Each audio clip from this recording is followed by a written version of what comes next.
কাইলৈৰ পৰা অসমীয়াৰ হেঁপাহৰ ৰঙালী বিহু আৰু ৰঙালী বিহুৰ প্ৰথম দিনটোৱে ইতিমধ্যে গৰু বিহু আমি উদযাপন কৰিম আৰু গৰু বিহুৰ কাৰণে ইতিমধ্যে আমি দেখিছোঁ যে গোলাঘাটৰ বজাৰত ব্যাপক ব্যস্ততা।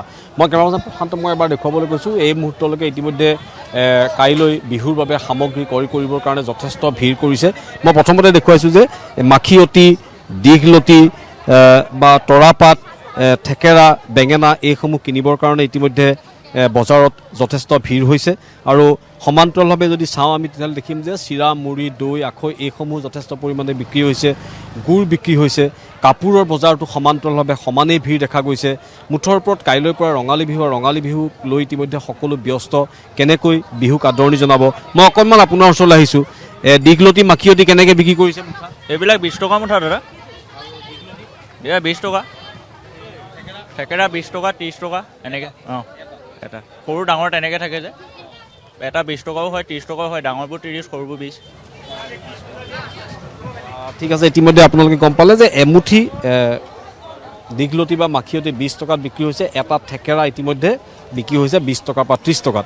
আৰু মই এখন দেখুৱাইছোঁ এয়া চিৰা, মুড়ি, আখৈ, গুড়, তিল সকলোখিনি ইতিমধ্যে বিক্ৰী হৈছে আৰু পিঠা পনাও ইতিমধ্যে ইয়াত বিক্ৰী হৈছে আৰু যথেষ্ট ভিৰ হৈছে বজাৰত।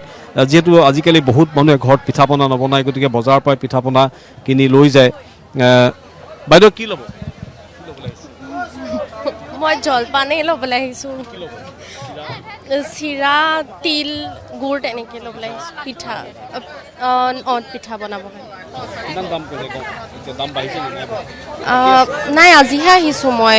তিল 50। কোনটো তিল?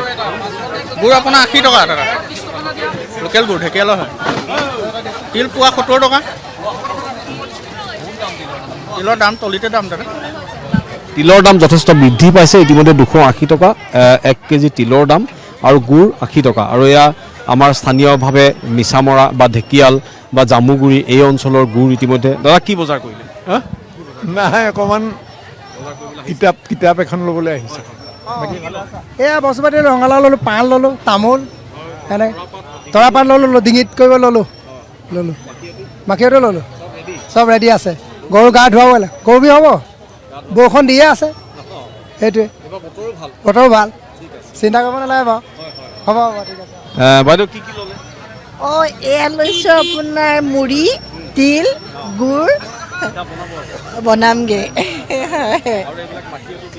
এতিয়া মাখিয়তী দীঘলতি ঘৰতে আছে। ঘৰতে আছে। এই কাপোৰ কানি লৈছোঁ আৰু চাব লাগে।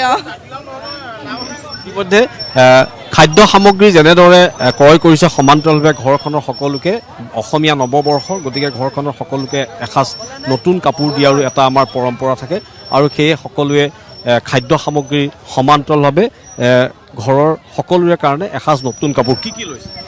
এই বৰ্তমান আজি এই সান্দহ, চিৰা, পিঠা এইবিলাকে লোৱা হৈছে। কাপোৰ কানি মোৰ মানুহগৰাকীয়ে কালিয়ে লোৱা হ'ল। কালিয়ে কাপোৰ কানি লৈ ৰেডি।